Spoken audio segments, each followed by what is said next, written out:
الرحمن الرحيم. درود شريف وغيره. اللهم صل على محمد وعلى آل محمد كما صليت على إبراهيم وعلى آل إبراهيم إنك حميد مجيد. اللهم بارك على محمد وعلى آل محمد كما باركت على إبراهيم وعلى آل إبراهيم إنك حميد مجيد. بل نوې باب شروع شو. باب کراهت الحديث بعد العشاء الآخرة. ماسوتن د منځ نه بس خبرې کول مکروه دي. ماسوتن منځ نه بعد نه خبرې کول مکروه دي. مکروه څه مطلب؟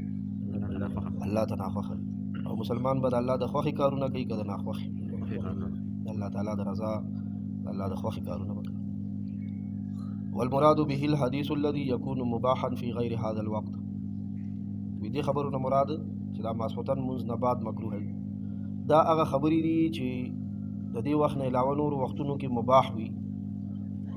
مباح پیژنو روای روا خبرې هم د ماسوتن د منځ نه بعد سي منع دي مکروه دي. وفعله وتركه سواء. مباح روا هغه خبرو ته وایي کنه چې هغه کول او نه کول دواړه برابري. د ماسوتن د منځ نه پس د دغه ټیم نه علاوه غرمه شو ماسپښین سهار نور وختونو کې چې د کوم خبرو کول او نه کول سو برابر وکړ هغه اوس د ماسوتن د منځ نه بعد مکروه شوی منع شوی. فاما الحديث المحرم وی پاتې شوی حرام خبرې. کومې خبرې؟ حرام خبرې. د خبرو کې مګورې حلال او حرام شته. یوازې خوراک کې حلال او حرام نه دي. څه کې دي؟ خبرو کې.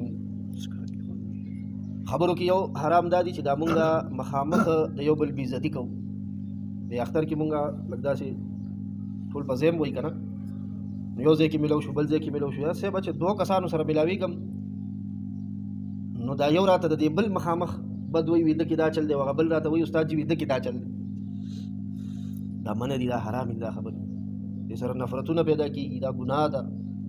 که هغه به روان شو که نه داسې به پناه شو د دغه نه د کوڅې د سر نه نو دا چې را سره کوم ملګری مقتدي ولاړ دی راته استاد جي خبر خو نه کنه مل نه ویده کې خدا چل غیبت شو و شیشه چې شو نو دا غیبت هم حرام او ویلم حرام او ریدلم حرام. او چې مخامخ یې نو سترګه نه سوځي کنه سترګه نن سبا د چا نه سوځي هلته خو د مشر کشر خبر هم نشته دی تمیز هم نشته دی نو په مخامخ یو بل بې عزته کوي دا هم حرامې خبرې دي. نو حرامې خبرې خو اخواس هم حرامې دي. د ماسوتن د مونځ نه پس خو بیا فهو في هذا الوقت اشد تحریما وکراهه. د ماسوتن د مونځ نه بعد خو مباح او روا خبرې منع دي. نو چې حرام او مکروه خبرې هغه بیا سخت حرام او سخت مکروه شو. واما الحديث في الخير او د خیر خبره د خیر خبرې مشته کړه لکه دا اوس چې مونږ لګیو دا د خیر خبرې دي. الله دې د خیر وګرځي ما د پاره تاسو لپاره د خیر خبرې کا مذاکره العلم د شریعت د دین د علم یو خبره د هغه خپلو کې مذاکره کوي. مذاکره څه مطلب؟ زه تا ته دریا دوم ته ما ته بیا ووري د طالبان ورته تکرار وي چې استاد ورته کومې مسلې وخی نو بیا دوه شي نو خپلو کې یو بل ته هغه استاد سبق تیری چې پوښ شي. وحکایت الصالحین او د نیکانو خلقو کیسې کول. د نیکانو خلقو کیسې کول د صحابه او د پیغمبرانو د تابعینو د ائمه مجتهدینو د تبع تابعینو د پاکو خلقو کیسې کول. ومکارم الاخلاق او د خیسته اخلاقو خبرې کول. خیسته خوې خیسته اخلاقو خبرې کول. والحديث مع الضيف او د ملما سره خبرې کول. ملما راغلی دی داغه د دلجویۍ دپاره خبرې. ومع طالب حاجت او یو حاجتمند دی ضرورتمند دی په دغه ټایم کې رالو هغه سره باتچیت کول خبرې کول. ونحو ذلك او دا شانتي نور د نیکه خبرې چې فلا کراهت فيه نو هغې کې څه کراهت او بدواله او مکروهواله نشته. بل هو مستحب بلکې دا خبرې خو کول څه دي مستحب دي خدای ته خوښې دي. وكذا الحديث لعذر وعارض لا كراهه فيه. وي دغه شان که خبره د عذر او د سبب په وجه باندې پیښه شو خبرې ته ضرورت پیښ شو نو په هغې کې هم څه مکروهوالی نشته. وقد تظاهرت الاحاديث الصحيحه على كل ما ذكرته. علامه نووي رحمت الله علیه فرمایي چې دا کمې خبرې خو ما ذکر کی وي دا احادیث صحیح احادیث په هر یو خبره باندې ښکاره دي وشته دي. نو اول سوا شپږ څلوېښتم نمبر حدیث مبارک دی د دې په حقله عن ابي برزه رضی الله تعالی عنه. سیدنا ابو برزه رضی الله عنه نه روایت دی. ابو برزه صحابي چې دی کنه الله پاک دې راضي شي الله پاک دې د خپل ځان ناراضي کی زما ستاسو ټول امت د طرف نه دی الله پاک بهترینی بدلی ورکی د اسلام ابتدایي زمانہ کې د اسلام کې داخل شوی دی الحمدلله. ټول غزواتو کې نبی پاک صلی الله علیه وسلم سره شریک شوی دی. چې نبی علیہ الصلوۃ والسلام تر څو پورې مدینه کې و، دا بزرګ صحابي ټول عمر مدینه کې و. خو چې کله نبی علیہ السلام د دنیا نه تشریف یوړلو پرده فرمایلا، نو بیا ابو بکر صدیق رضی الله عنه خلافت شو کنه. هغه نه پس بیا د چاو حضرت عمر رضی الله عنه. د حضرت عمر رضی الله عنه زمانہ کې د ابو برزه صحابي بیا بصره ته لاړو، بصره الدکی چې کوم خارجيانو دغه مقابله هم کړی دا. وې د دې صحابي د مسکینانو سره د غریب خلکو سره ډېر زیات مینه او محبت د سره یو لوی لوخ چې باغی کې با سحر ماخام کندو د پاره، یتیمانانو د پاره او غریبانانو د پاره خوراک موجود. سحر ماخام باغی به خوراک کول. الله دې د صحابه د عادتونو خو دې مونږ کې مراوي. نو حضرت ابو برزه رضی الله عنه فرمایي وأن رسول الله صلى الله عليه وسلم كان يكره النوم قبل العشاء والحديث بعدها. حدیث کې دوه خبرې دي، خبر ته پام وکړئ.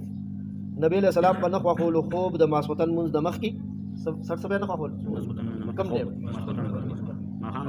د ماسوتن نمخ کې، د ماسوتن نمخ کې سي د ماخام نفس، د ماخام نفس په نبی علیہ السلام د کېدل نخوا خول. حضرت پته چې ولی ماسوتن منځ جمع اول حدیث بعدها نبی علیہ السلام به نخوا خول خبري د ماسوتن د منځ نه بعد، د ماسوتن د منځ نه بعد به خبري ناپسندیده به د الله پیغمبر ته. او موږ مسلمانان یو، د الله د رضا او د پیغمبر د رضا کارونه وکړو. کور کې، جماعت کې، اجره کې، مارکیټ کې، دفتر کې، هر ځای کې. پاتې شو یو خو د ضرورت خبرې دي که نه، رستو به راشي د بیبي سره خبرې اترې کول دي، هغه جایز دي. د دې نه مراد هغه دي زمانه جاهلیت کې به داسې کار کېدو، زمانه جاهلیت کې په موږ هم د جاهلیت تور دی تیر دی. و به داسې یو کیسه بړ کس به و که نه به نقلي چې د باران جړی به اجره کې به ناست یو قصه ایران توران به شروع کړ، نه به سر معلومه او نه به خپې معلومه، یو قصه به کوله. نو دا قصې افسانې نه دي، د دې رواجو په زمانه جاهلیت کې. نو دې کې خو ډېرې خرابیانې دي، د ماسخوتن د مونږ نه پس نه دي، دا قصې نه دي فضول قصې. یو خو د صحابو قصې دي، د پیغمبرانو قصې دي، نیکې قصې دي. دې کې د ډېرو خرابیانو سره یو لوی خرابي دا ده چې وخت نه دی، وخت دا ضایع کېږي، قیمتي وخت دی ضایع کېږي. په خوب نه ضایع کېږي ښه، ځکه خوب کې وجود ته څه ملاوي؟ سکون.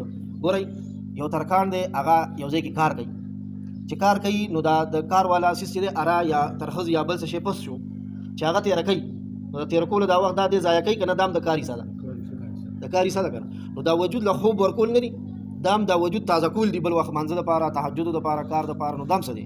عبادت دی. ګورئ دا وخت ضایع کول نه دي. ښه د اوسنو ځوانانو ته ووایي چې موبایل مه ګورئ، خوب کوئ. نیکبختو خوبونه هم خراب شو، دماغ هم خرابېږي. ګورئ د دماغو مریضان ته جوړېږي. ګورئ اوس چې دی که نه، اوس د هغې شکل او صورت نوی شو، هماغه کیسې دي خو شکل او صورت یې څه شو؟ نوی شو، تپاڼې راوتې دی خښته. صحیح به چې دا خو د یو ځل د ماسوتن د مونځ نه پس کولاو کو که نه، بس کار دی خپل دی. نو بس که دله 1 ګنټه وخوړه، که 2 ګنټې دله بربادي کړي، د شیطان پروا شو، که 3 ګنټې. او ځینې پکې داسې دي، ځینې چې تر 2 بجو پورې، تر 1 بجې پورې. نو تاسو رښتیا ووایئ، تاسو خو منځګزار خلک یئ چې تر 1 بجې پورې، 2 بجو پورې څوک ویښ وي، هغه به بیا د سهار مانځه دپاره پاشي، هغه ته به د تهجد توفیق ملو شي. ډېر ګرانه خبره ده. الله پاک زموږ او ستاسو د ټولو حفاظت وکړي. او بل یو درخواست او گزارش درته دا کومه چې دا اوسنی نسل څومره تاسو نه کېدی شي بچ کړئ د دې موبایل نه، خپل وس وکړئ، خپل وس وکړئ. ګورئ ډېر خطرناک څیز دی. الله پاک زموږ او ستاسو د ټولو حفاظت وکړي.